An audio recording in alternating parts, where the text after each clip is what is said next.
Thank you, councillors. Thank you. Is there any apologies, Mr. Keasley? No apologies. Thank you very much.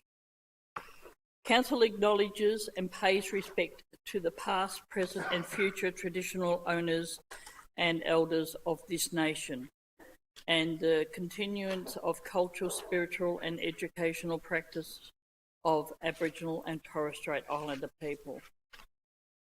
Item 1.3, offering of prayer. The prayer this evening will be from Van Marshall from the Lighthouse Christian Church. Van, please. Please stand.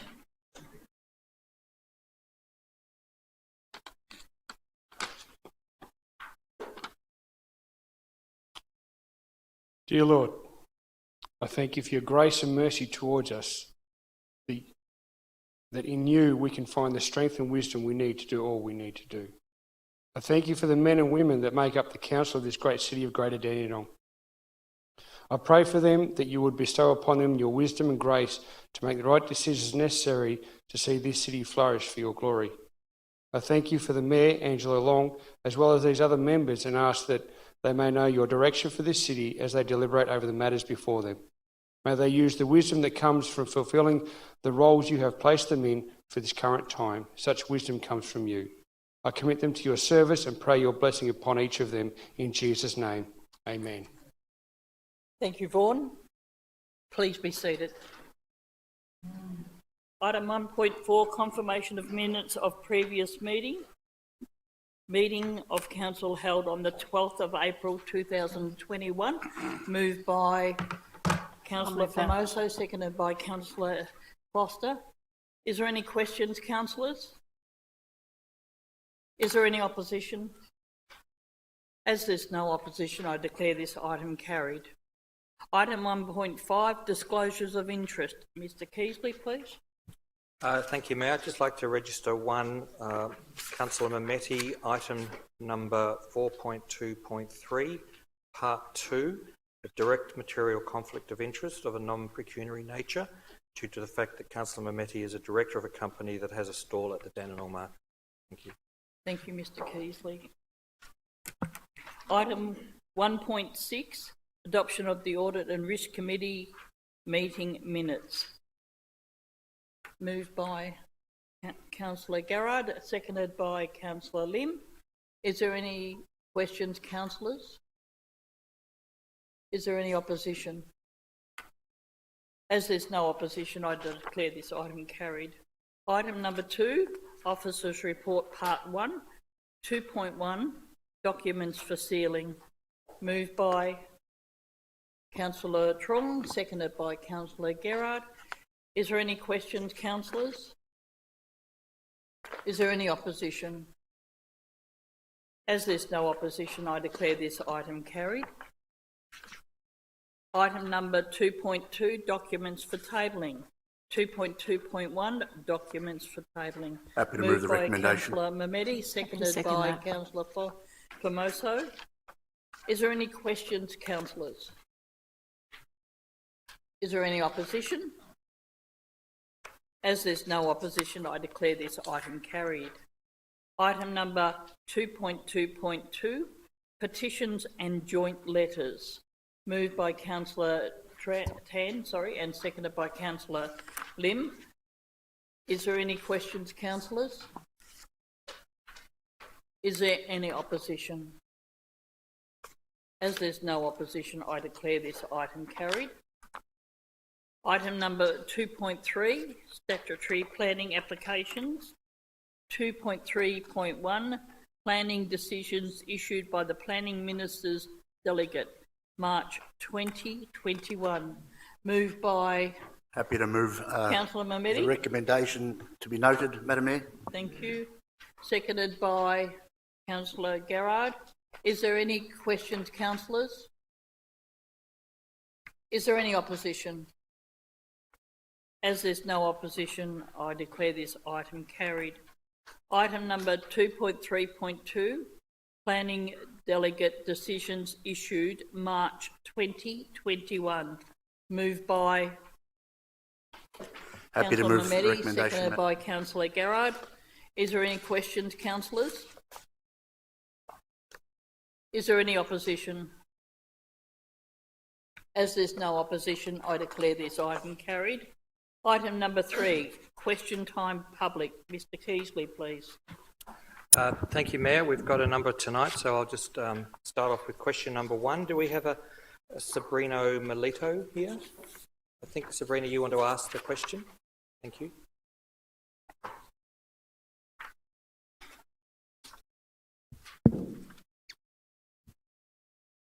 Following on from some of the questions asked in last week's council meeting, I'd like to ask, why is there such a long process for determining whether council needs to introduce a local law on canopy cover on private land?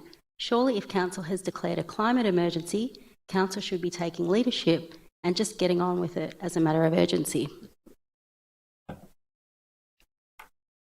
Mr Bosman, please. Thank you.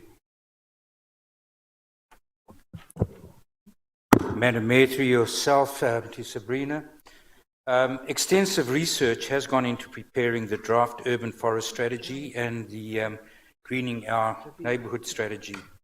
This process has taken time to ensure a complete and thorough response to the issue of low canopy cover. The consultation for this project can run for a period of 4 weeks ran for a period of 4 weeks during February 2021. And during this consultation, Council also asked whether the community would support a local law. Following consultation, Council officers are tasked with collating and reading all submissions to both the strategies and the local law matter, then analysing the contents of the submission to look for shared responses and key pieces of information to inform Council's decision. This is an important step in all consultation processes of closing the feedback loop.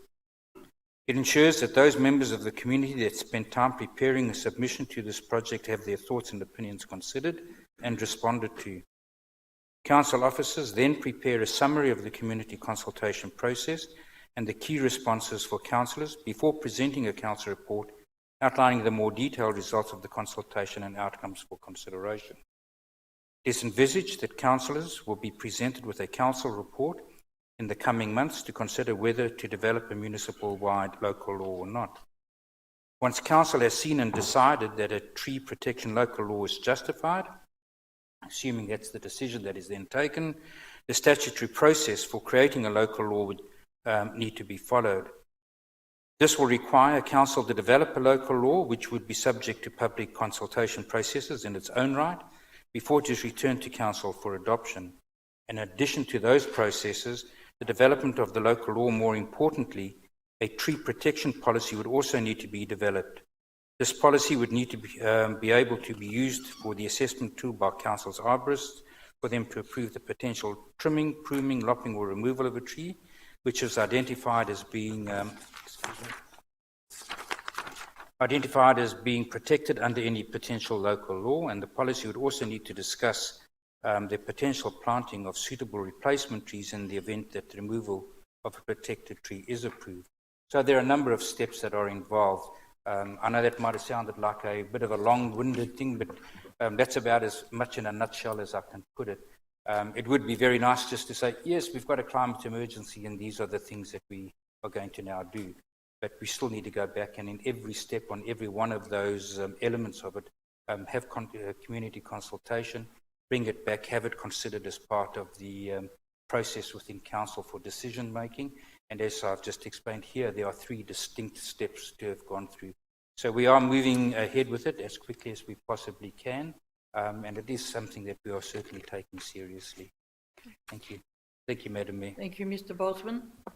Sorry, can I just follow up? I just want to acknowledge that the urban forest strategy did acknowledge that the situation with our tree canopy cover isn't going to improve if we don't do something about it. Is that right? Mr Bosman. Through you, Madam Mayor, that is correct, and which is why it's one of the options, one of the tools that we've put forward for consideration is the protection of trees of a certain size, possibly, etc., on private land. That's why it's one of the responses that is out there for consideration. We will also be looking later on in the year in doing a tree canopy audit for the municipality, and that will also give us a benchmark to be able to determine whether we're going forward or backwards as we deal with the issue of tree canopy coverage across the municipality. Okay, thank you. Thank you, Madam Thank Mayor. you very much. Mr Keasley, please. Thank you for your question. Question number 2 comes from Tina Congus from Dandenong, and Tina wishes to present her question tonight. Thank you, and Tina. then Mr. Fiedler will answer. Thank you. Thank you. Thank you.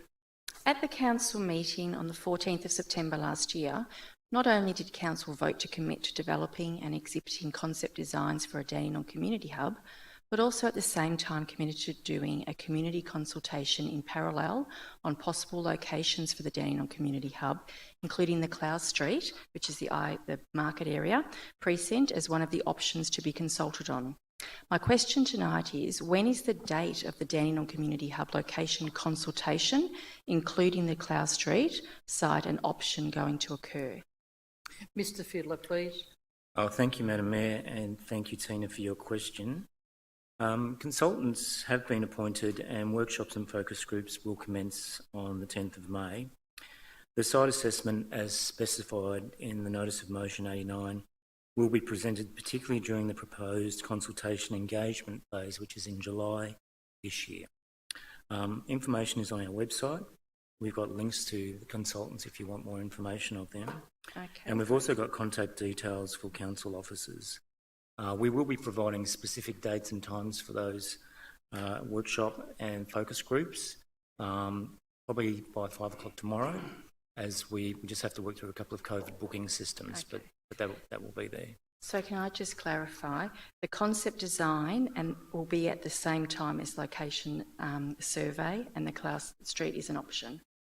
There's 2 processes. One is in the business case. Yep. One is to work out the land site first and then present some concept designs to the community for feedback as well. We need to know where the land is to determine what's underneath. You know, are there other things around that piece of land that need work, or will the proposed hub fit on that side of land? Are there significant trees? Yep. There's a whole range of factors that go into consideration Right. for that land assessment. Thank you, Martin. Thank you. Thank you very much. Thank you. Question 3 tonight is from Matthew Kerwin of Noble Park, and Mr. Kerwin has asked that the question be read out tonight. So, what is the latest in terms of the Capital Alliance plans for the Little India precinct and the form and timing of community consultation on that project, including Council's role in raising the awareness of the consultation? Mr. Taviera, please. Thank you, Mr. Through you, Madam Mayor. Council officers recently met with senior representatives of Development Victoria to discuss providing councillors with an overview from Capital Alliance on their proposal for the Foster Street precinct. An update will be scheduled in the coming weeks and expected to provide information on the form and timing of the community consultation on the project's master plan. Thank you, Mr. Taviera. Mr. Keasley, Thank you, Matt. please. Question 4 is also from Matthew Kerwin of Noble Park, and again I'll read the question for him. When is construction on the Springvale Boulevard project expected to commence, and what elements of the original concept plan will be left for further stages, and when is their anticipated delivery? Mr. Taviera, thank you. Mr. Taviera. Through you, Madam Mayor. Construction of Stage 1 of the Springvale Boulevard project is scheduled to commence next week and involves a full streetscape upgrade of roads and pathways located between Balmoral Avenue and Windsor Avenue. Stage 2, which includes the remaining section through to Queen's Avenue, Lightwood Road intersection, is subject to future funding and further design considerations. Thank you, Mr. Taviera. 5th question tonight is also from Matthew Kerwin of Noble Park. Of the total number of council advisory committees that have met so far this year to the end of February, what percentage of them have had their minutes come to a council meeting? It seems like a lot of council advisory committees are not submitting their minutes for noting. Mr Jench, thank you. Mr Jench, please. Through you, Madam Mayor, we will take that question from Mr Kerwin on notice. There is a little bit of running around to work out what committees have actually met. So we'll get that information from Mr Kerwin and table that. Thank you, Mr Jench. Mr Keasley, please. Thank you, Mayor. The next question is from Lisa Hartzenberg, Dandenong. She's asked that the question be read out tonight. The budget tonight refers to the latest long-term financial strategy. However, this is not put out for public exhibition at the same time as the budget, or at very least made publicly available for residents to read at the same time as the draft budget. Why not? Mr Jench. Mr Jench, please. Again, through you, Madam Mayor, quite simply the answer is the two documents have different dates under the Local Government Act.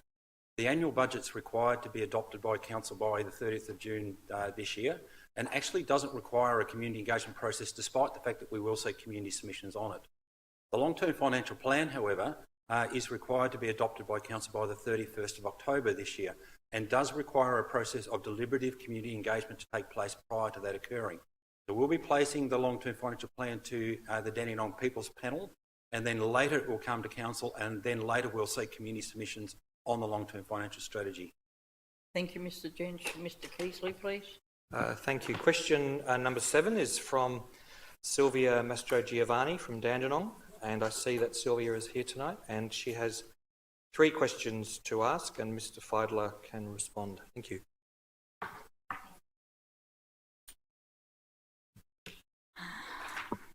I very much appreciate that the timelines for the project, the Dandenong Community Hub, have now been added to the website.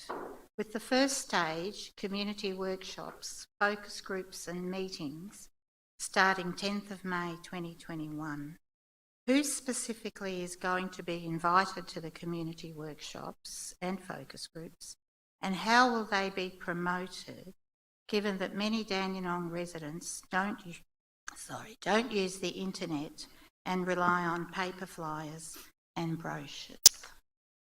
Mr Fiedler, please. Thank you, Madam Mayor. Thank you, Sylvia, for your question. We'll be inviting residents and interested stakeholders. There's lots of stakeholders and people interested in this important project to participate in the workshop and focus groups. And we're going to be promoting both electronically, so digitally and online, but also by print. So we'll be putting brochures and flyers in our libraries, our customer services centres, our senior citizens clubs. We'll be promoting it through all our council networks and also via social media. That'll be quite extensive. Okay. Thank you. Thank you. Just to clarify this, would you also be putting them in places where, like churches, where community members, residents will go? Will you put them there as well? Yeah, because sometimes, as I said, the internet isn't used widely, so those places of worship might be another place where people would gather and may not otherwise see those. Yeah, thank you through you, Mayor, and thank you, Sylvia. Yes, we definitely promote through the Interfaith Network, and so all the member faith networks will get information through there.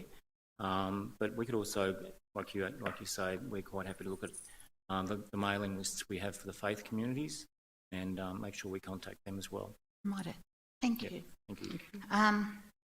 Regarding the development of concept plan and site assessment criteria planned for 2021, what does site assessment criteria mean?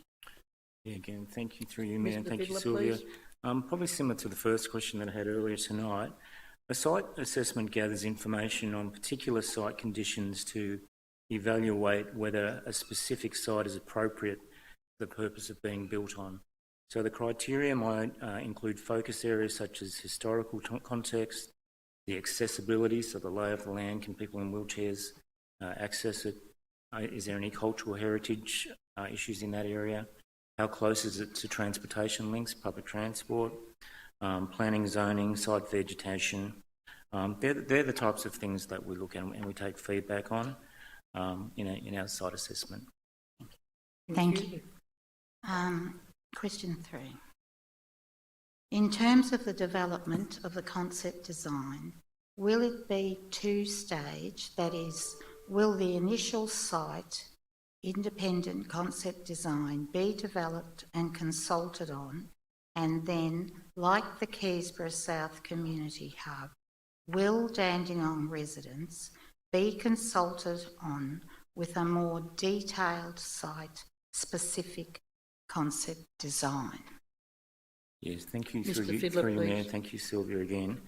Absolutely. It's very similar to the Keysborough South Community Hub process, where in July this year, that's around the community engagement for concepts, and then there will be more detailed further consultation in 21-22. So 1st of July this year onwards is when we're looking at that detailed design, going into the more specifics with feedback on those concepts and what are the intricacies of the internal and external designs. Okay, so to make it clear in my mind, it is going to be like the Keysborough South Community Hub planning. Yeah, that's a very, like the Keysborough South, sorry, I missed the last bit. Community Hub, like you planned for that, like you did for the residents there, you will do for the residents in Dandenong. It's almost the same process that we're using. Thank you very much. Thank you. Thank you. Mr Keasley, please. Thank you, Mayor. Question 8 is from Pooja Agri from Keysborough, and I've been asked to read the question out. It was great news that the Council received funding from the State Government for a library service in the Keysborough South Community Hub. My questions are, A, what sort of features are now planned for the library service? And B, does that mean that the community lounge will be smaller and there will be less space for informal gatherings of friends or community groups, or is the community lounge going to be made bigger to accommodate a bigger library service? Mr Fiddler, thank you. Mr Fiddler, please. Thank you, Madam Mayor, and thank you, Pooja. A good segue from the previous question around the Keysborough South Community Hub. So the design for the community lounge and proposed library service is consistent with plans presented and endorsed by Council on the 10th of August last year, and will provide informal spaces for people to meet. We were very pleased to receive the news of the funding, and the library lounge in the hub will have a small library collection where the community will be able to order books to borrow. They'll be able to use public access computers, use free Wi-Fi. There'll be lots of spaces where they could read, study or meet informally, or participate in some of the library programs. And these are always developed for and in response to community needs and interests. Thank you, Madam Mayor. Thank you, Mr Fiddler. Mr Keasley, please. A further question from Pooja Agri of Keysborough is the parking issues in the area of Keysborough South around Western Street, Beddington Street, etc. continue to get worse as homes continue to increase their number of cars per property.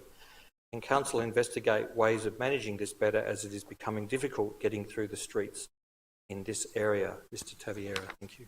Mr Trevena, thanks.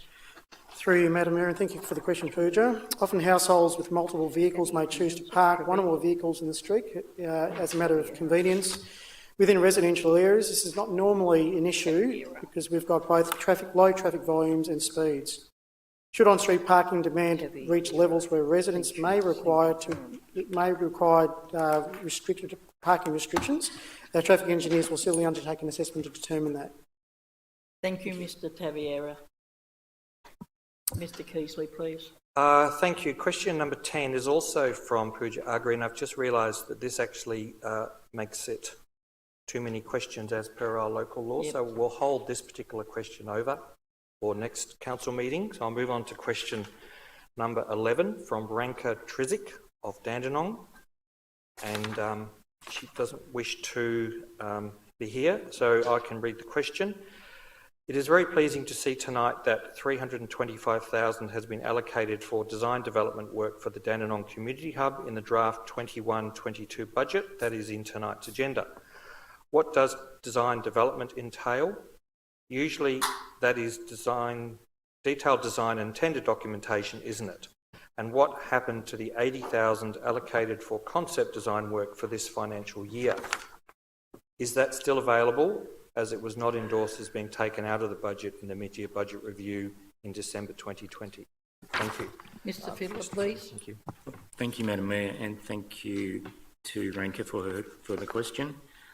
Detailed design includes architectural drawings where the overall design is refined and specifications and estimates are established. The result is a package of information intended to be ready for construction.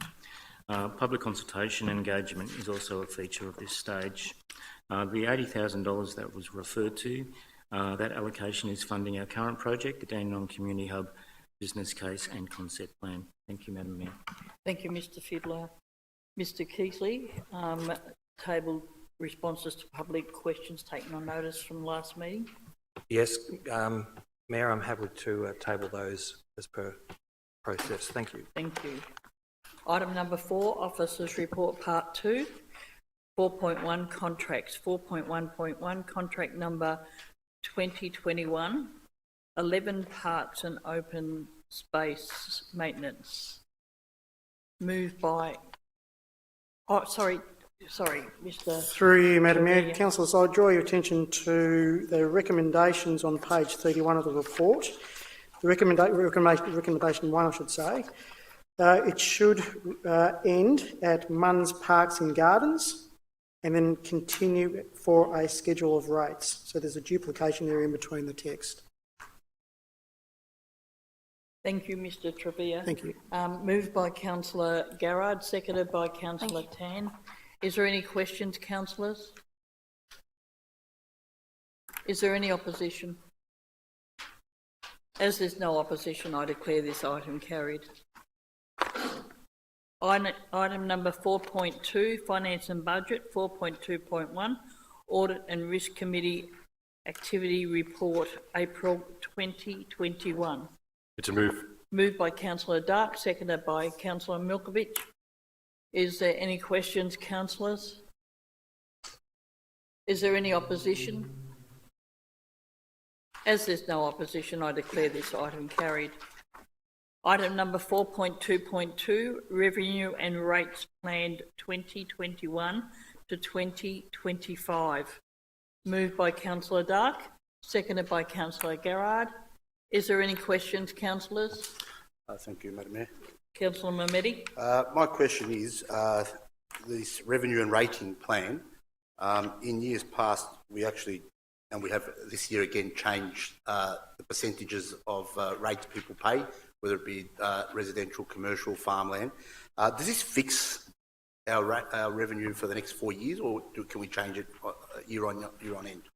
Mr Jench, please. No, through you, Madam Mayor, there's a specific recommendation in the revenue and rating plan that says council will annually revisit the differential, so it doesn't fix it for the 4-year period at all. Thank you, Mr Jench. Councillor Mamedi, was there any other questions? Just to follow up, so this will come in, year out. I've never seen this come before council. Is this something new that the state government legislation? Mr Jench, please. Through you, Madam Mayor, we previously have had a rating strategy, but the revenue and rating strategy is something new under the Local Government Act 2020. So previously we've just had a rating strategy, now it's revenue and rating, so it includes grants and other sources of revenue as well. This is a 4-year plan, so Councillor Mamedi, no, you won't see this plan again until after the next election. Thank you, Mr Jench. Any other questions? Is there any opposition? As there's no opposition, I declare this item carried. Item number 4.2.3, 2021-22, Proposed Capital Works Program. Happy to move, Mayor. Happy to second point. Can we just move point 1 only? Yeah, we're moving point 1 only. Thank you very much. Yeah. So, Councillor Dark, you move item number 1?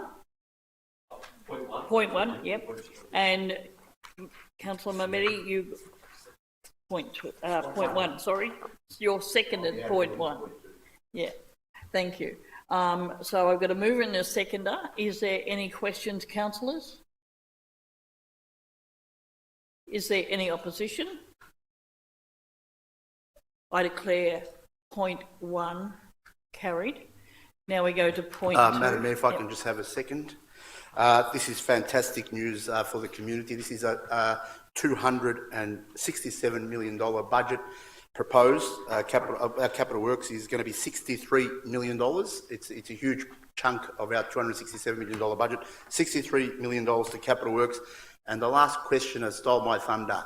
There's $325,000 for the Dandenong Community Hub for detail and tender process and detailed design. So I'm really happy that we've got that in the budget this year, because the community has been lobbying really, really hard, and we've got a few of them here tonight, which they're nearly here every council meeting actually, so they're really passionate. So I'm glad that we've done this, and going through this capital works project, there's over $10 million that's going to go to the Keysborough Community Hub. There's $7.9 million for the Ross Reserve new pavilion, and there's also $4.2 million that's going to go to the Noble Park Aquatic Centre, and I can go on and on and on, but it's fantastic news, and the community will be able to look at these and have a comment, and I'm sure they'll be very happy, because as councillors and with officers, we've worked hard over the last few months to make it very fair right throughout the 11 wards. So I'm very happy with this outcome, and I'm looking forward to having some input from our community. On the same item, we've got point 2. Oh, sorry, I didn't see you, Councillor O'Reilly. Thank you. Thank you, Mayor. If I could say a couple of things following Councillor Mamedi. I think standing here, I think looking back, I didn't think we would be in the same relatively good budgetary situation that we are now. The council budget has suffered the strain of COVID in many ways, and it's good to see with this budget that this council, and if I may say, unlike some other councils, hasn't made any rash decisions in response to COVID, but instead has looked at where we can save money, but prioritise things, particularly services that are so important for people in need, particularly in this tough time of COVID. So the council continues, although we still have the effects of COVID, the council continues to deliver services where they need to be delivered, and hopefully with the council's support the community can spring... The budget's the next one, not this one. This is capital works only. Okay, well, do you want me to repeat it all for the next item? No. Yeah, just a few more words. Council continues to deliver on capital works, Mayor. And you could apply the same thing to the whole budget. Thank you. Thank you very much. Now we're also doing 4.2.3, 2021 to 22 proposed capital works program. We're doing point 2 at the moment. I'd like to declare an interest, a direct material conflict of interest of a non-procurity. I declare that I'm a director of a company that has a stall at the Dandenong market. Thank you, Councillor Mamedi. We'll wait till Councillor Mamedi leaves the room.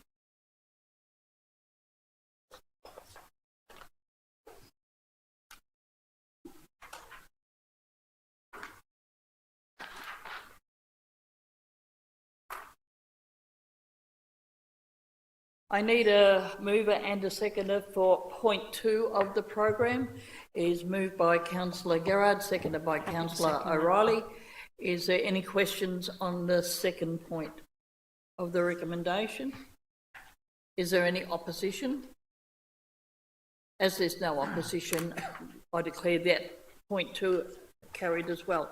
Can we please have Councillor Mamedi back into the room, please?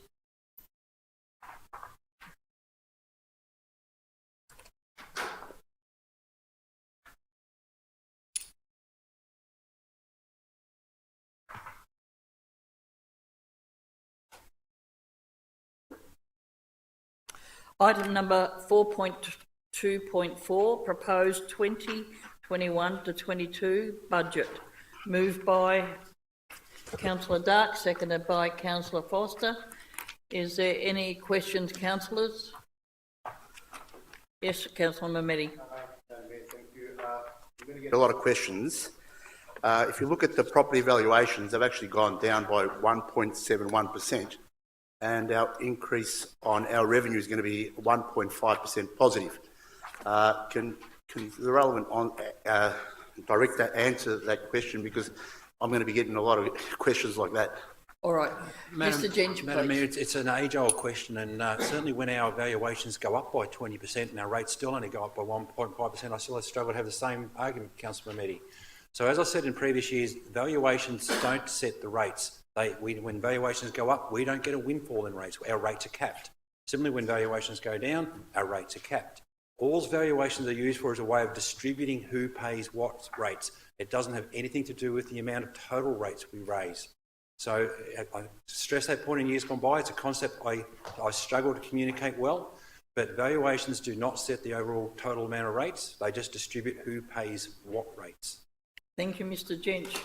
Is there any other questions? Yes, Councillor Mehmeti. Thank you for clarifying that, Mr. Jench. And yeah, so people in the community must understand that this is a rate cap environment. It's been like this for many, many years, and council can only increase the budget on rates by 1.5% this year. So on years gone by, rates have increased by 6%, 8%, even double digits sometimes. So 1.5% is, and is it going to affect council's long-term revenue by rate capping through you, Madam Mayor, as well? Mr. Jench, please. Through you, Madam Mayor, again a difficult question. In the first 3 or 4 years of rate capping didn't really affect this council's overall revenue. We had very strong supplementary rates, which probably shielded us from the impacts of rate capping. What we're seeing now with COVID and the slowing of development is that our supplementary rate growth is no longer anywhere near as high as what it once was. And we are now starting to see the impacts of rate capping impact on our budget over the long term. So, Councillor Mehmeti, if you were to look out now over our long-term financial strategy, out over that 5 to 10 year period, you're starting to see the fact that we can't grow our amount of money that we've got for capital works as much as what even the rate cap's growing by. So, in real terms, this council's ability to do projects like the Dandenong Hub are getting tighter and tighter and tighter and tighter. And what we will see is that rate capping will actually get to a point over that 5 to 7 year period where this council is going to have to make some fairly serious decisions. Whether it agrees that it's actually going to stop or reduce the level of capital works it's going to do, or whether it will actually seek a variation to the rate cap over that longer term. Thank you, Mr. Jench. Is there any other questions, councillors? Is there any opposition? As there's no opposition, I declare this item carried. Madam Mayor? Yes. If I could just congratulate Mick Jench and his team for this proposed 2021-22 budget. As Councillor O'Reilly said a few moments ago, it's been a tough 12 months. Council has lost a lot of revenue over the last 12 months. We've did rent reductions, rent reliefs. We've had no parking on Lonsdale Street for the last 12 months. Fees have been frozen right across Dandenong on many occasions. So to get the books balancing again, I think is absolutely sensational and great work from the Corporate Service Directorate. So can you please pass on our thanks to a great job under difficult times in the last 12 months. Thank you, Councillor Mehmeti. Councillor O'Reilly, are we going to repeat the whole thing again? I won't do that, Mayor. I'd just like to, on a personal note for myself and I'm sure on behalf of Council, thank our Director of Corporate Services, Mick Jench, who has been instrumental in this budget, along with several other budgets previously, in tying it all together and making sure that the financial rudders of council were steering us in the right direction in many times through slightly troubled waters. And nothing demonstrates that more than the whole impact of COVID. So I think that Mick is an exceptional person that has served the council extremely well, and I'd just like to convey that on behalf of, I'm sure, councillors and council. Thank you, Mayor. Thank you, Councillor O'Reilly. Is there anyone else? No. Item number 4.3, other. 4.3.1, report on matters discussed at council briefing sessions and pre-council meetings, 29th of March, 6th and 12th of April. Happy to move, Mayor. 2021. Moved by Councillor Dark, seconded by Councillor Lim. Is there any questions, councillors? Is there any opposition? As there's no opposition, I declare this item carried. 4.3.2, list of registered correspondence to Mayor and councillors. Moved by Councillor Tan, seconded by Councillor Lim. Is there any questions, councillors? Got a question there. Councillor Tan, please. Thanks. It's a complaint from a Dandenong resident regarding to a child protection. So what's that about? Thanks. It's on page 318. Thanks.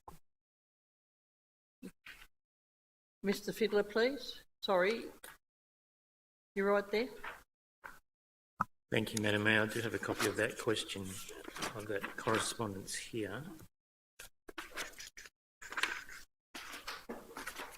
Excuse me for 1 second. Look, I do believe we run a Child First program with our Youth and Family Services.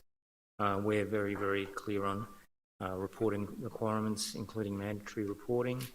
I do believe that any correspondence that is received would be referred to Child Protection. We work very closely with them, so I have confidence that that's what's occurred in this situation. It hasn't been addressed to us, it's been addressed to the Mayor's office, but I know if it's been sent to our right area, that's where it would be referred back to is Child Protection. Thank you, Madam Mayor. Thank you, Mr. Fiddler. Any other questions, councillors? Is there any opposition? As there's no opposition, I declare this item carried. Item number 5, notice of motion. 5.1, notice of motion number 9, advocacy to develop a business case to rebuild the Dandenong station to support the Revitalisation Central Dandenong initiative. Happy to move that. Councillor Mehmeti, seconded by Councillor Foster. Is there any questions, councillors? Is there any opposition? As there's no opposition, I declare this item carried. Councillor Mehmeti. Thank you, Madam Mayor. I thank the councillors for supporting this notice of motion. As many of you know, I don't like saying this, but Dandenong Station is one of the worst stations in Victoria. We need to look at rebuilding a new station. There's going to be a lot of investment around that area in the years to come. We've got 600 million from Capital Alliance that's going to develop the Foster Street precinct. We've also got a feasibility study for the Sports and Events Centre on Cheltenham Road near the station. So building a new station the next couple of years, I think, is going to be adamant for Central Dandenong, part of the revitalisation of Central Dandenong. So I look forward to getting a favourable response from the government soon. Thank you, Councillor Mehmeti. Item number 6, reports from councillors, delegates and councillors' questions. Councillor Trong, please. Thank you, Madam Mayor.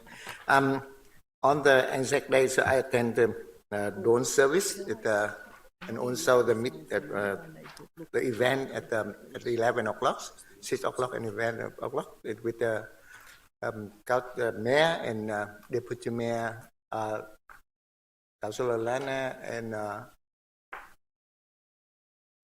Tim Dark good morning, and Richard Lim.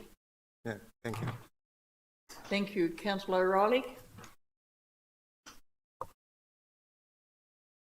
Thank you, Mayor. I also attended the dawn service of Springvale RSL with councillors Garrard and Lim, and it was quite a different one for Springvale RSL in that they don't normally have a dawn service, but it was well attended. It was at the actual Springvale RSL building, and hopefully next year, all being good and there, that we can have the service at the Cenotaph in Springvale Community Hub, which will be good to see.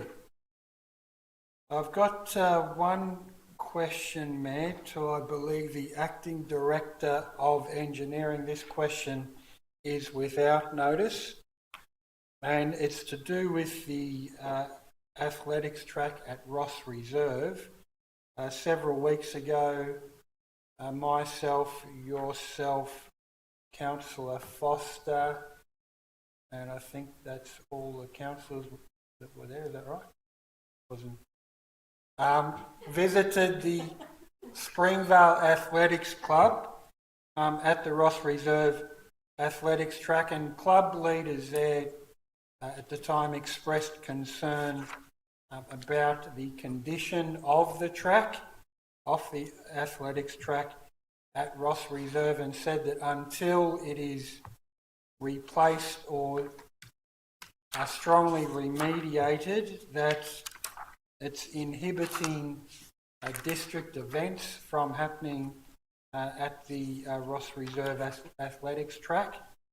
And just today, Mayor, I've had that further confirmed by members of the club that the track is deteriorating and bubbling. And apparently multiple safety incidents that have happened at the track have been emailed and reported to council officers. So I think as the local ward councillor, I would ask for further information on it. So I'd ask the relevant officer, who I believe to be the Acting Director of Engineering Services, if these incidents could be summarised and myself provided with a summary of those safety incidents at the athletics track, and also if I could be advised as to when the track is planned to be replaced. Thank you, Mayor. Mr Trevier, please. Thank you, through you, Madam Mayor. So we're certainly aware of the condition of the Ross Reserve Athletics track. It became our attention, I believe 12 months ago. During certain times of the year, we increased the level of service in terms of removing some debris and the water puddling in some localised areas of the track. But certainly does need a capital improvement injection of funds to rehabilitate that track. So I'll come back to you on some of those answers, Councillor. Thank you, Mr Taviera. Is Councillor O'Reilly, you finished your report? Yeah. Councillor Formoso, please. Thank you, Mayor. I've been extremely busy the last couple of weeks, in particular trying to entertain my children during school holidays as well, so luckily they're back at school. We attended as council on the April 18th the Anzac Day Sunday Commemoration Service at Noble Park RSL, so it was an honour to be a part of that service, and also I attended with my children for both the dawn service at the Pillars of Freedom yesterday here in Dandenong, and then also the Anzac Day Service hosted by the Dandenong RSL. And yes, it was very limited with the amount of people that could attend, but it was still an honour to be there, and of course to celebrate our Anzacs. And it's an extremely special day and something that I really like to instill in my children, and they've been going since they were born. So it was a very special day, and I'm extremely honoured and privileged to be living in a country like Australia, and I hope everybody took a moment to reflect yesterday. Thank you. Nothing further. Thank you, Councillor Formoso. Councillor Foster, please. Okay, thank you, Madam Mayor. So I've attended a range of events as well since our last meeting, one of them being the Greater Dandenong People's Panel as an observer. It's a great opportunity to have our residents involved in sort of contributing to council plan. So it was great to see them all mingle and get to know each other. I also attended the Springvale Community Hub official launch. it's a wonderful asset that the Springvale community have, and I do certainly look forward to Dandenong having a community hub of its own as well. It's very much needed in our Dandenong area.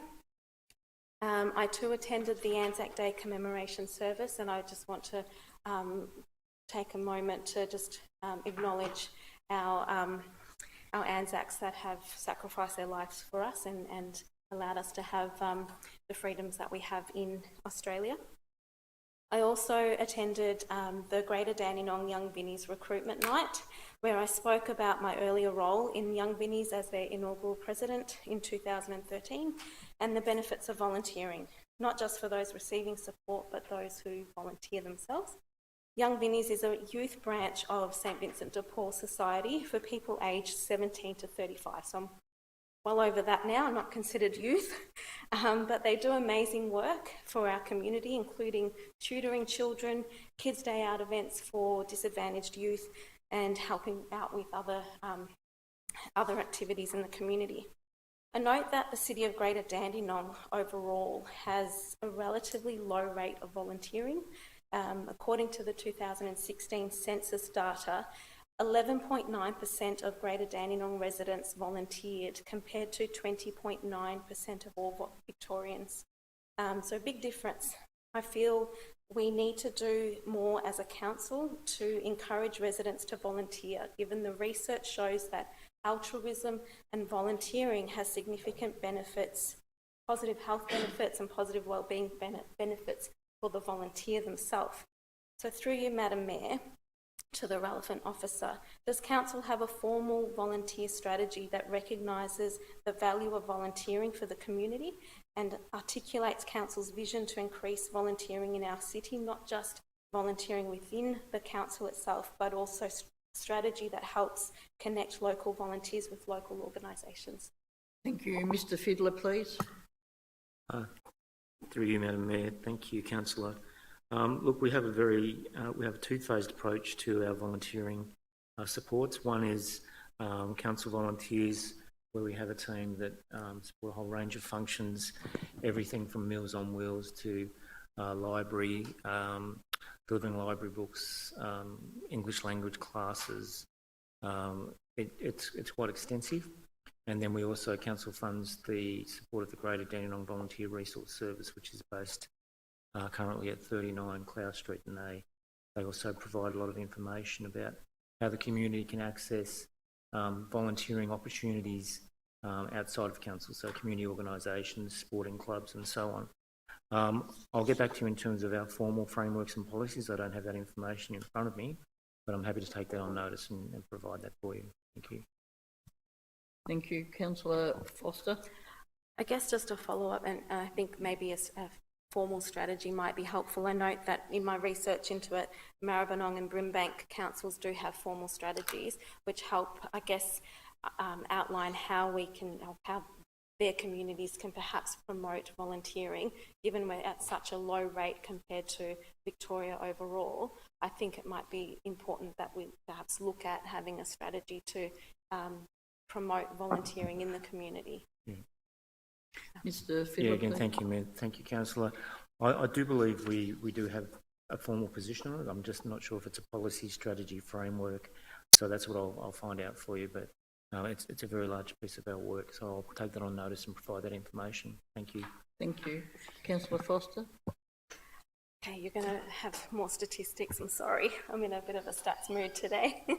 So I also note that April 21st was Youth Homelessness Matters Day, and just under 2,000 people in the Greater Dandenong were homeless in 2016, again according to ABS census data, accounting for 1.2% of our population, and nearly 3 times the Victorian average of 0.42%.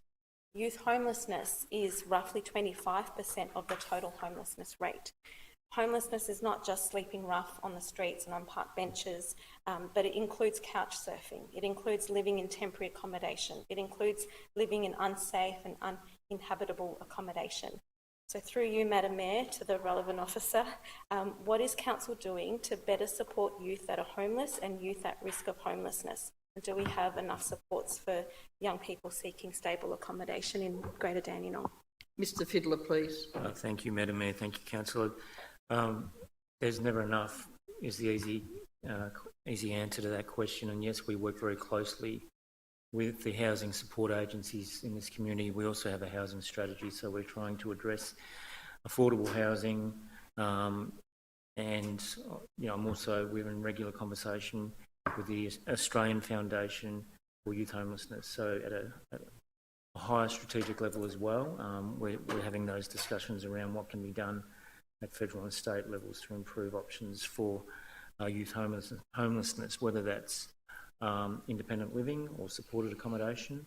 I would agree it's a real gap, it's a real need in our community, and while we work very closely to support those agencies, I know that they are stretched.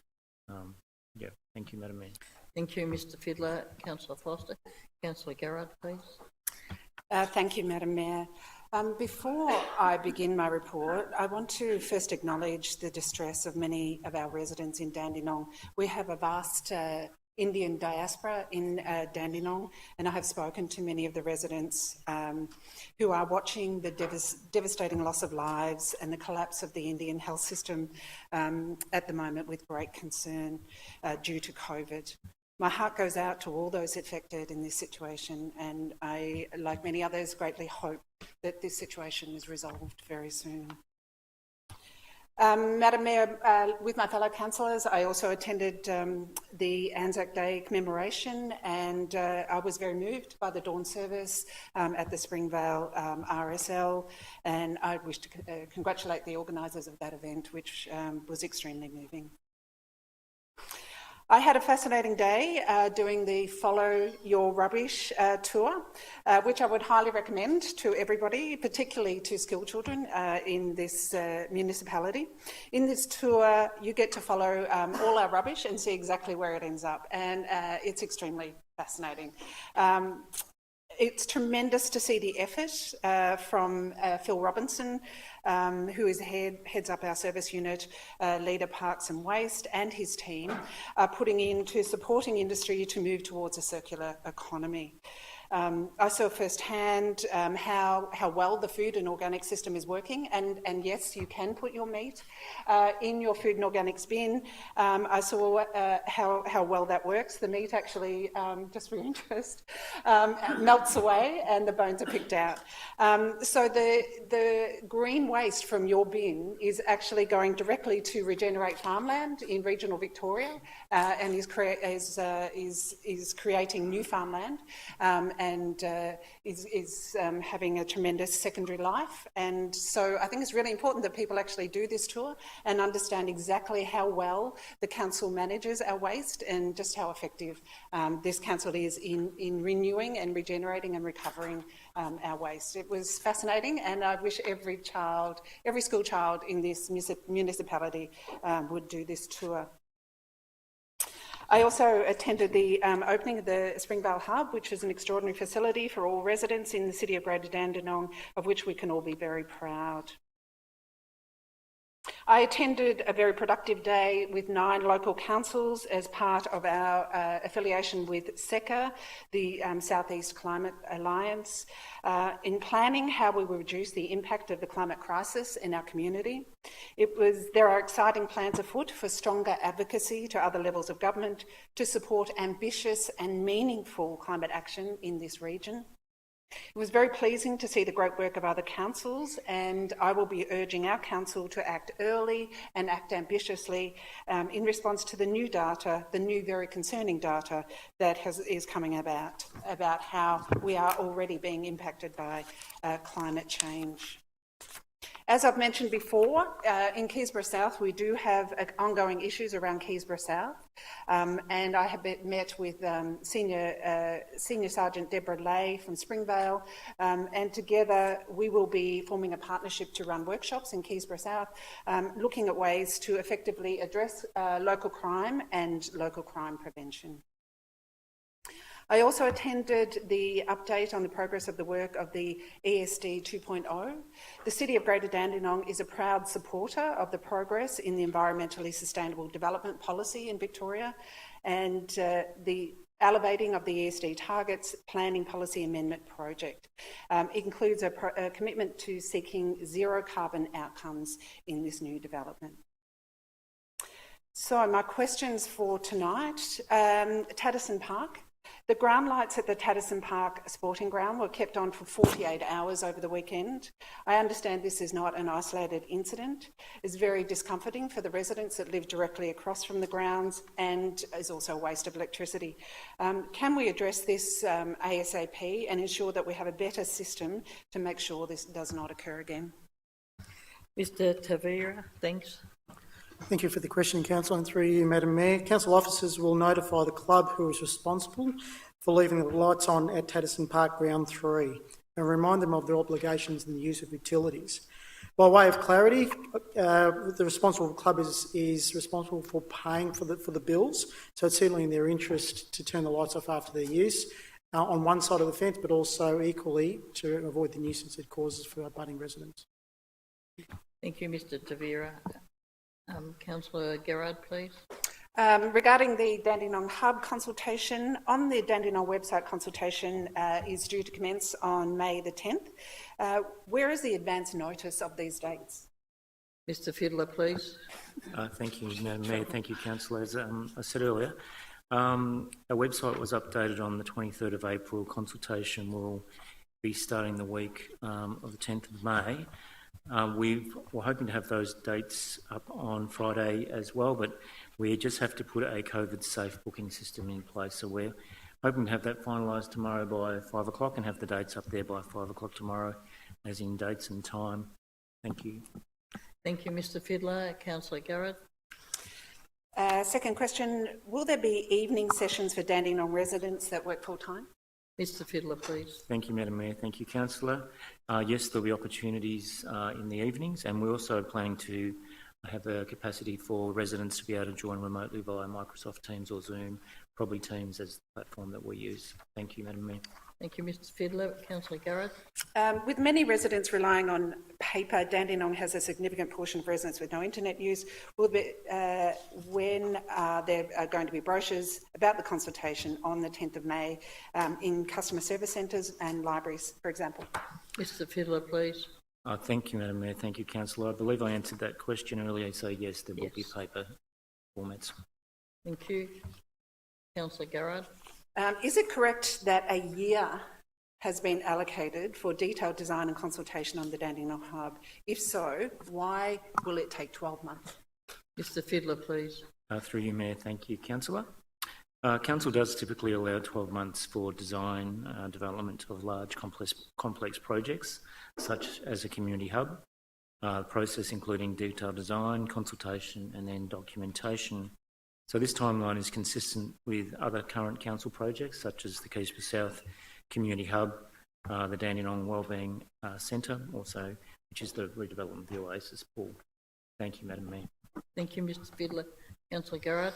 Madam Mayor, regarding the Greater Dandenong Climate Change Community Engagement and Mobilisation Plan, regarding this plan, which is to implement the mobilisation component of this plan, are we engaging the service of a specialised consultancy as other councils are, such as Bayside, Springbank, Moreland and Mornington Peninsula? Who's that one? Mr Bosman. Sorry, Mr Bosman. Madam Mayor, thank you, and through you to Councillor Garrett. To facilitate the required response from the community to the climate emergency we are facing, we are intending to engage consultants to assist Council with both the development and implementation of the Greater Dandenong Community Engagement and Mobilisation Plan. We will be consulting with the broader community as well as targeting specific sectors such as the CALT community, business community, youth, aged and disabled. Thank you. Thank you, Mr Bosman. Councillor Garrett. Sorry, Madam Mayor, I wasn't clear. Will we be engaging specialised consultancies to do this? Mr Bosman. Madam Mayor, yes. In my answer, I advised that we will be. Okay, sorry. Thank you, Mr Bosman. Councillor Garrett. Are we directly reaching the CALD community leaders as part of stage 1? Mr Bosman, please. Madam Mayor, yes, we are. Thank you, Mr Bosman. Councillor Garrett. Are we using the Climate Change Strategy Implementation Fund in this year's budget? Mr Bosman, please.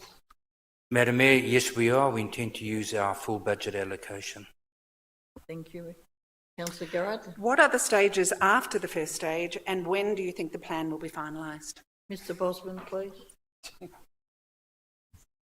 Madam Mayor, through yourself, the outcomes of the initial stage will form the CE and MP's areas of focus and its priorities, including those most vulnerable in our community, and the key messages and approaches we will undertake to inform, consult, and where appropriate, collaborate with our community. It is intended to finalise this plan in the 2021-22 financial year. Thank you, Mr Bosman. Councillor Garrett. As it was not only an engagement but a mobilisation plan, will the development of the plan involve consulting and seeking collaboration with the broader community, and if so, when and how? Mr Bosman, please. Madam Mayor, yes, through yourself, it certainly will be seeking collaboration with the community, and that will be as part, as I mentioned earlier in my response, our engagement with focused areas.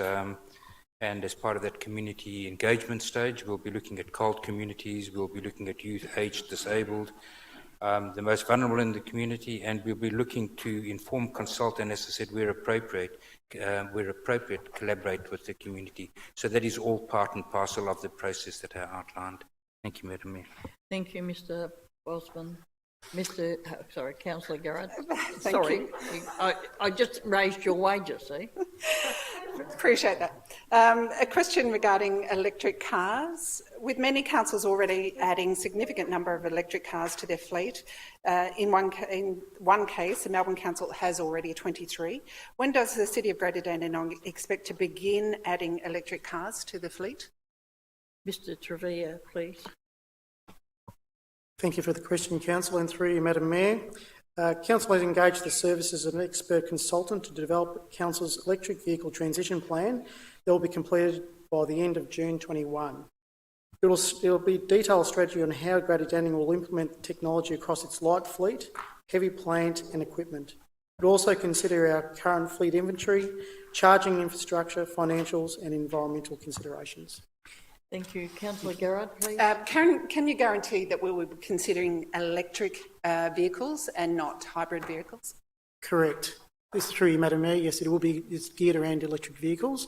In saying that, we also have a fleet of hybrid vehicles in our current fleet at the moment. Thank you. Councillor Garrett. Madam Mayor, question without notice. Residents in Keysborough South have raised safety concerns before regarding cars blocking entry and exit points in Chapel Road, and have requested keep clear signs at the roundabout in Chapel Road and Da Vinci Drive and in Chapel and Villiers. Has any progress been made on this issue? Mr Trevilla, thanks. Thank you, Madam Mayor. I'm not aware of this particular one, Councillor, but I'll take that on notice. Thank you. Done. That's it. Councillor Mehmeti, please. Thank you, Mayor. I attended the iftar dinner by Melbourne Afghan Soccer Association last week. It was good to get together and speak to them about their successful Easter tournament and also break the fast. Also, I attended the Springvale Community Hub acknowledgement of the designers, and the VIP event we had was good to acknowledge the designers of the building, Lyons Architect, who did a fantastic job, and also the architects who delivered this project as well. Also, I attended the Anzac Day Service hosted by the Dandenong RSL, which was a good event. As they said, it was better than last year, because last year we had nothing. So at least we had something this year, and it wasn't like we normally would. We had it in the car park of the RSL. We weren't able to march with the veterans as we do in years past. So like you said, it was better than last year. So it was good to attend that. Also, just to clarify, the Dandenong Community Hub, these kind of projects take 2 to 3, 4 years. As many councillors are aware and the residents are aware, council is committed next year to delivering the Keysborough Community Hub. The following year, we're delivering the Dandenong Oasis, and hopefully in 2023-24, we'll deliver the Community Hub in Dandenong. So I know the residents are wanting it sooner than later. I've discussed this with them over a few times. We had the feasibility study, which is going to start soon. We've got the $325,000 to deliver the detailed design and tender process. And these are the timelines that council have to work, not because we can't do it quicker and consult quicker, it's because of the budget, the financial situation. As Mr. Jench said that only been able to raise rates of 1.5%, we're rate capped. There is no other way we can raise any more revenue. Hopefully that we'll be able, and in time, to do detailed design and tender processes next year. I understand next year there will be a state election, a federal election, and this is a good opportunity for our council to get as much funding as possible from the state and federal government. So we'll be coming back to the community, trying to get a little bit of support so we can go back to the politicians and see how much money they can spend more in Dandenong, because these services are needed, and I understand the community have waited for a long time, and it's part of even my council commitment running last time. I said that, you know, I will want to deliver this project in the next 4 years.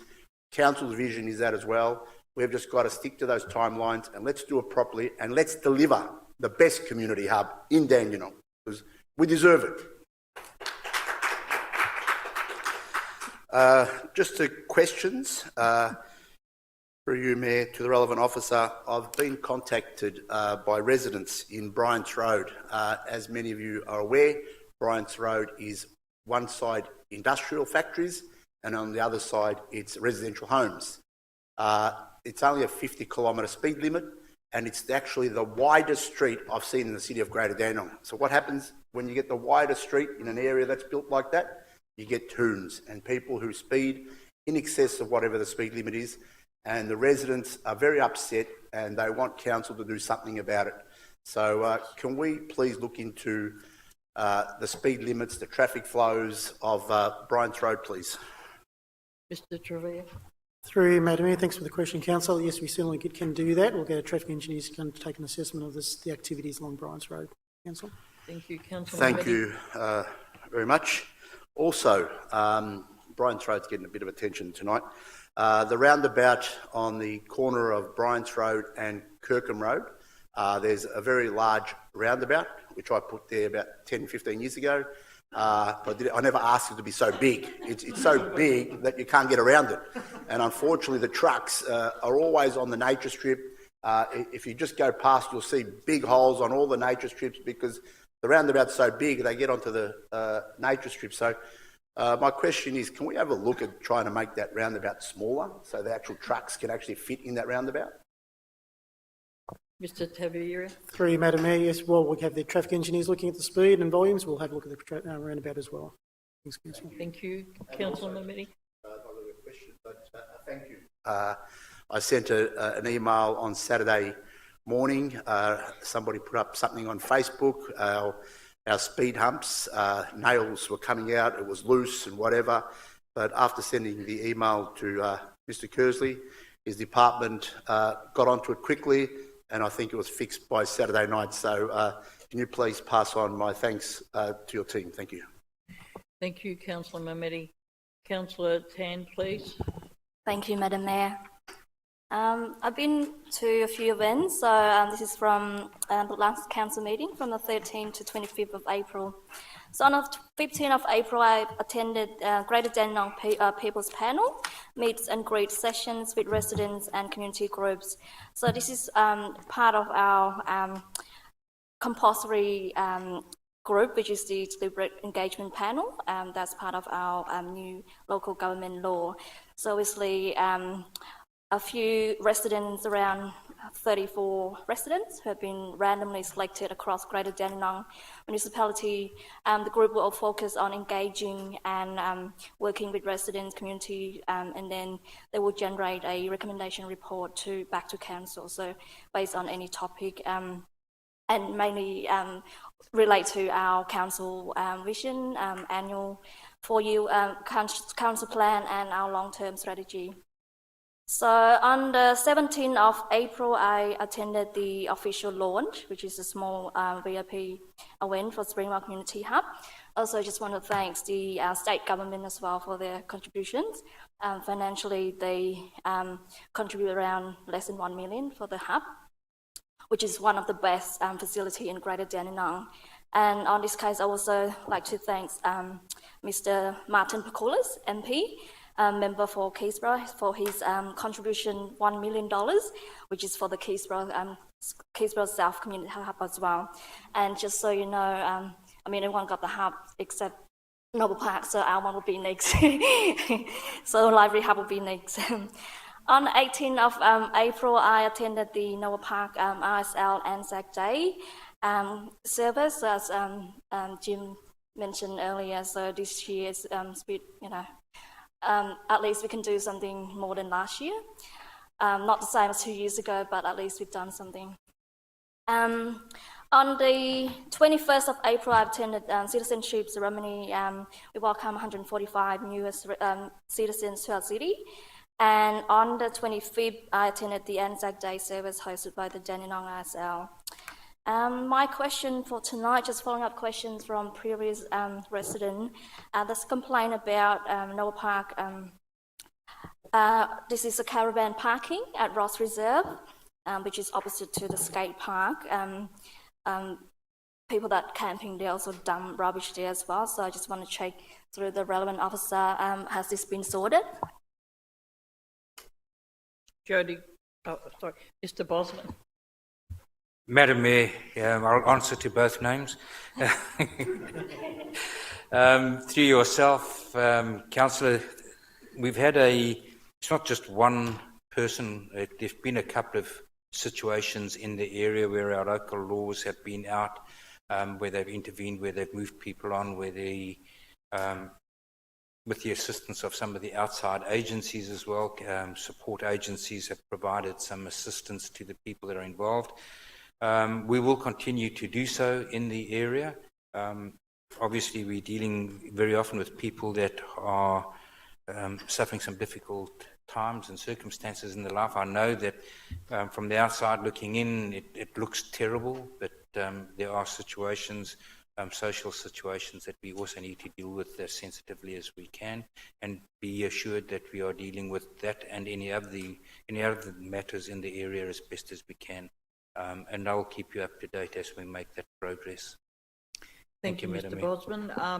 This is the same person that we've moved on before. Yeah, this person has actually been in quite a few locations and left rubbish behind. Councillor. Thank you. My next question regarding to this is in Columba Church, which is located on Joy Parade, which is there's a tennis court next to it, like on the rear. The resident raised a concern about the courts, the gates being broken into. So the concern was they're scared that someone might broke into the church as well. So do we know who owned that land? Mr. Trevor. Thank you, Madam Mayor. And I'll take that on notice, Councillor. Thank you. Madam Mayor, I might just be able to give some advice there. Councillor, you and I have had a bit of a discussion around it. That piece of land where the gate is locked is owned by council, but somebody appears to be, as they've done at a number of our parks, they go in with a bolt cutter and they remove the lock. And I'll update my colleague, Mr. Tavira, here on that, and we can see if we can re-secure that parcel of land that you've identified. Thank you, Mr. Bosman. Thank you, that's all, thanks. Thank you. Councillor Lim, please. Thanks, Mayor. On Monday, the 12th of April, Senior Sergeant Ken Standish, he rang me and he said that he had his team to relocate all the homeless people that squatting in the parking lot of 62 to 64, and also he also removed all other homeless that sleep in front of other shop as well. Yep, on the 7th of April, Ramadan and Khmer New Year, I just would like to thank Mr. Jody Bosman and his team worked quickly to approve planning and food permit for Bazaar Ramadan charity event organized by Nora Simkin of the No Foundation, who was very stressed and sleepless night. Thank you so much, Mr. Bosman.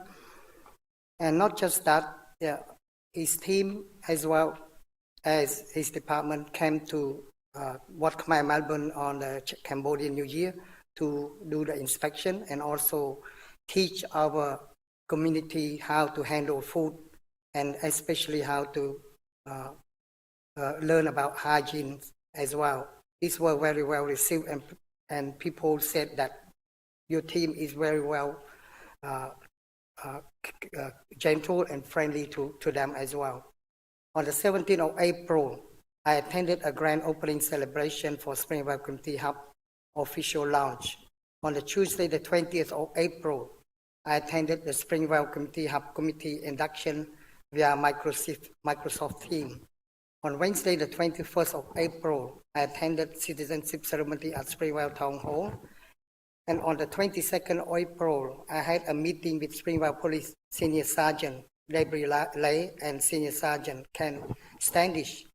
The reason behind it is just want to walk around Springvale Activity Center to talk to business owner and also residents that come to the shoppers that come to Springvale shopping to shop and to eat in that center. And the whole point as well, we raise awareness to all our business owners about the safety concern in around the shopping center and multi-level car park.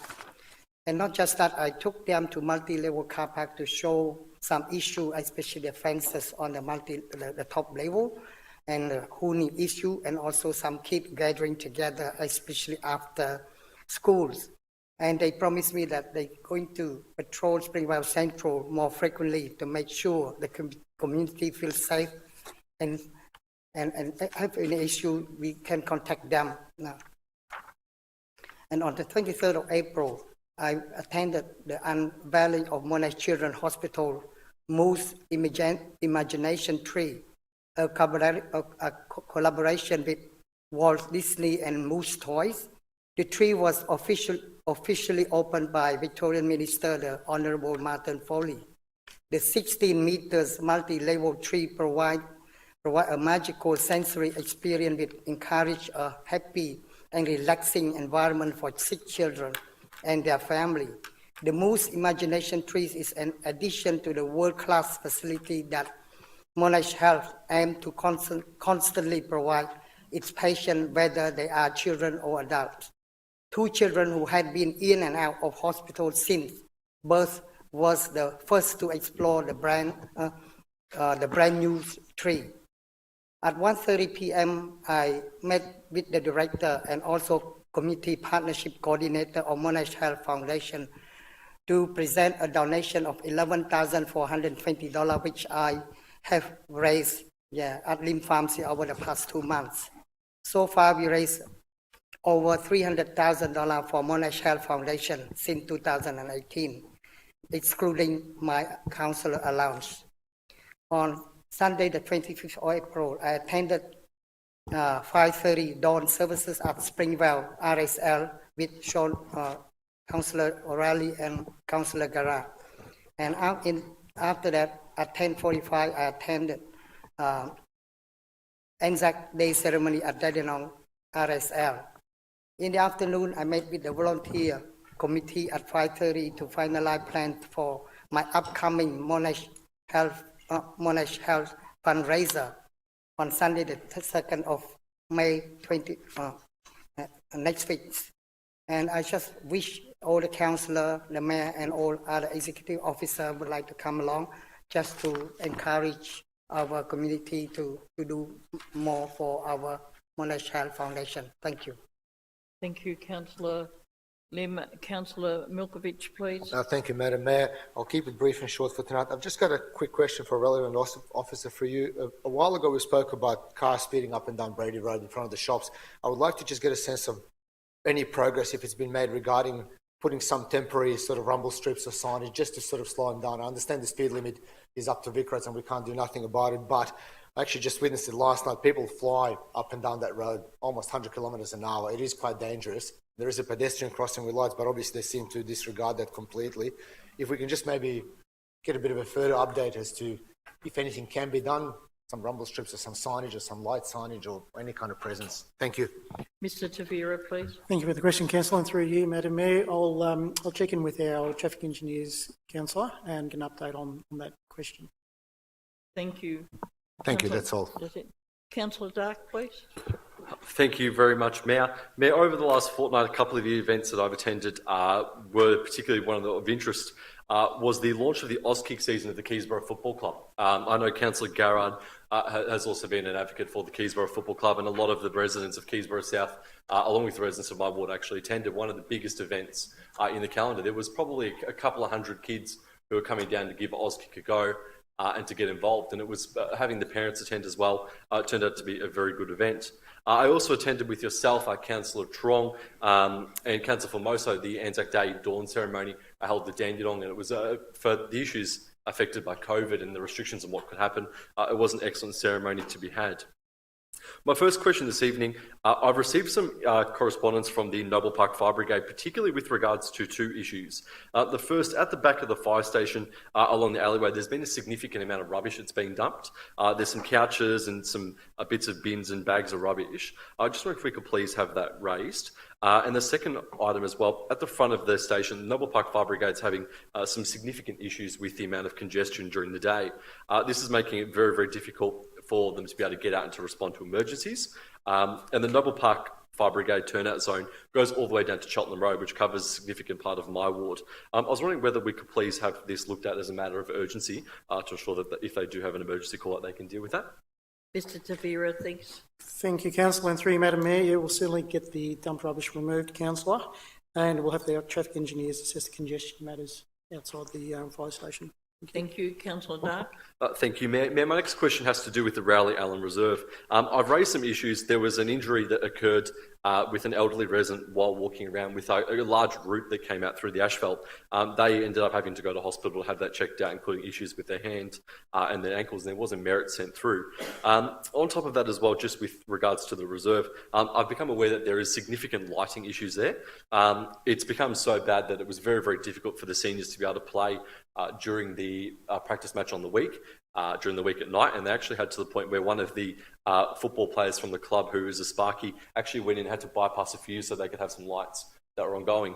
I'm aware as well that there is one of the light poles has been out, and the second is missing a couple of globes as well. I do know that it has been itemised for new lights, but if we could please have a look just to make sure that they've got some form of light at the moment, that would be greatly appreciated. Mr Tavira, thanks. Thank you for the question, Councillor. And through you, Madam Mayor, we'll certainly check out the route issue. If it's in Merritt, we should have a precise location, Councillor, unless you are aware of the precise location. Okay, we'll check out Merritt and we'll come back to you if we're struggling to find the detail. In terms of the reserve, I might have missed the detail of what name of the reserve was. The Rowley Allen Reserve on Cheltenham Road. And we'll get the lighting assessed as well. Thank you. Right. Councillor Dark. Thank you, Mayor. Mayor, the next question I had was with regards to the Rowley Allen Master Plan. A lot of the clubs, when I was down there, had mentioned to me that they were wondering when the draft plan is going to come out for consultation.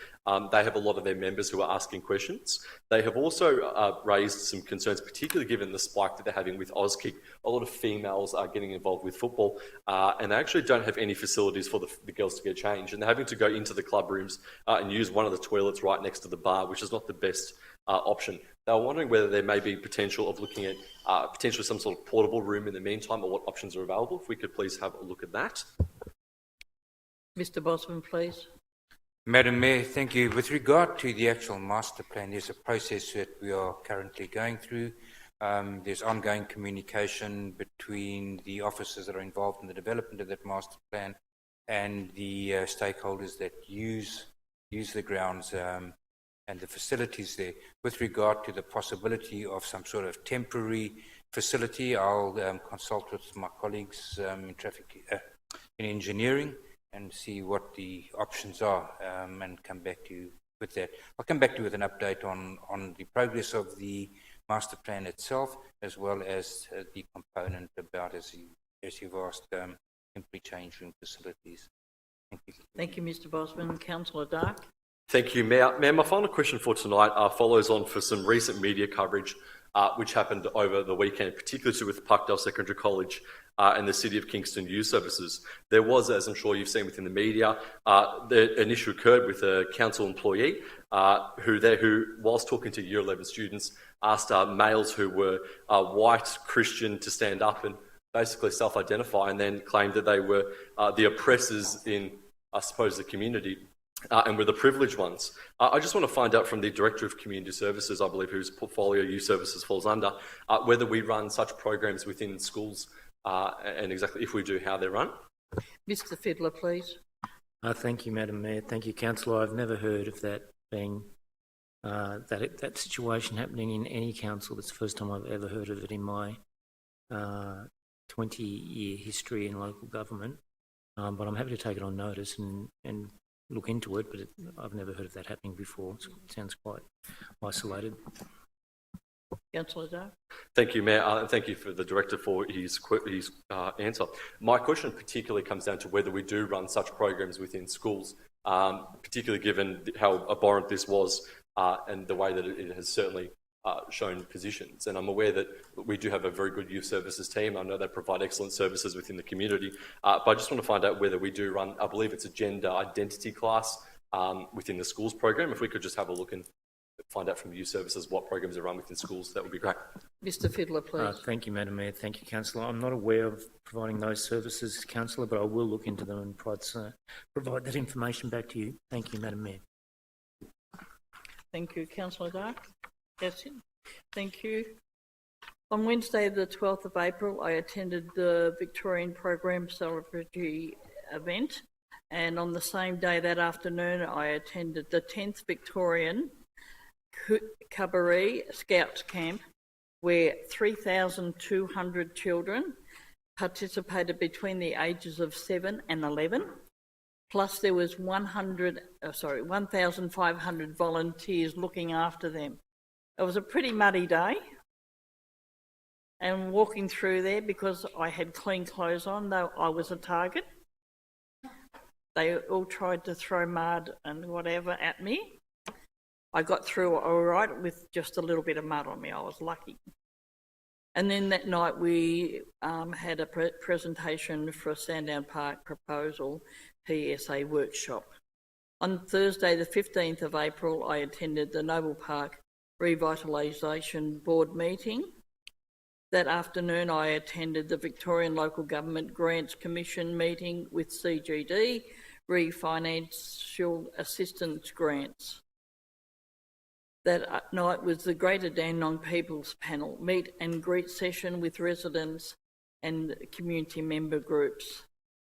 Friday, the 16th of April, I attended the Evergreen Seniors Easter Parade, where I judged the Easter hat parade.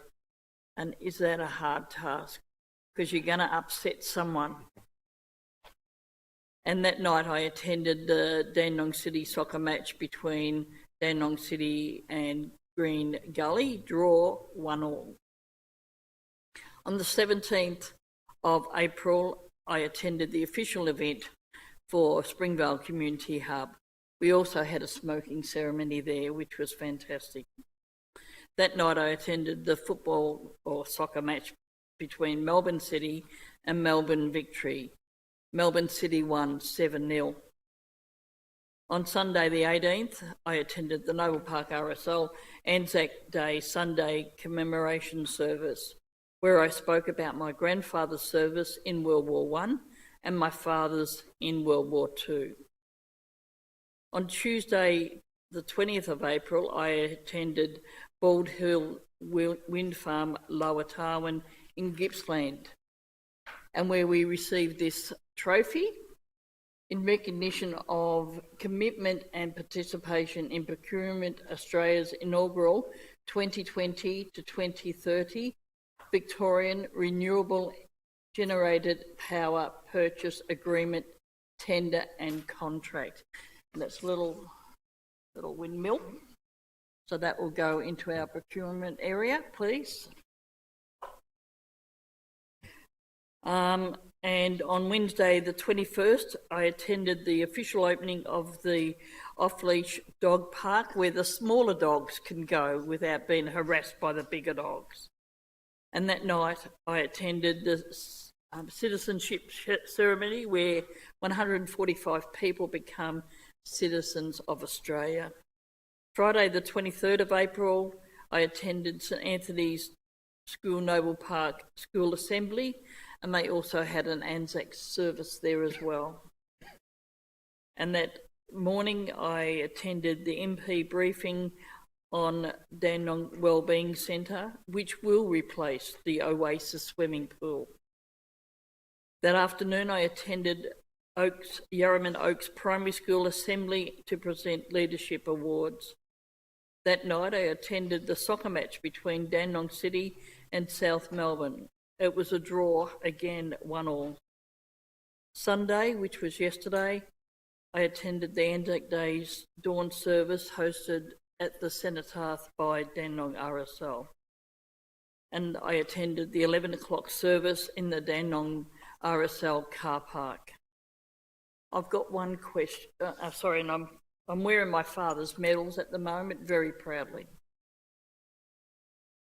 I got one question, and it was without notice, so I'm sorry, but I had a resident ask me about the plants in the middle of the roundabouts in Chapel Road, and they want them trimmed back because it's too hard to see when you're driving around it to see where the other cars are in the roundabout. Apparently the plants are too high in Keysborough, in Chapel Road.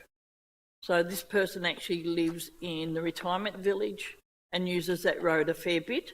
So he has asked me, he's a World War II veteran, so I think we need to accommodate, see how high they are and make sure it's trimmed to a level where people can actually see across the roundabout.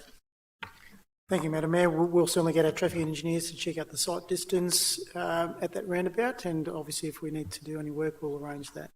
Thank you very much. Mr Keesley, can you table the responses for questions taken on notice by a previous meeting for councillors? Thank you, Mayor. It was fairly busy. We had approximately 28 questions. So I now table all of those. There were a range of issues that most councillors had raised, so I'll table those for the meeting for the minutes. Thank you very much. Item number 7, urgent business. As there's no urgent business tonight, I declare this meeting closed at 8:37, and thank you very much for your attendance. Good night.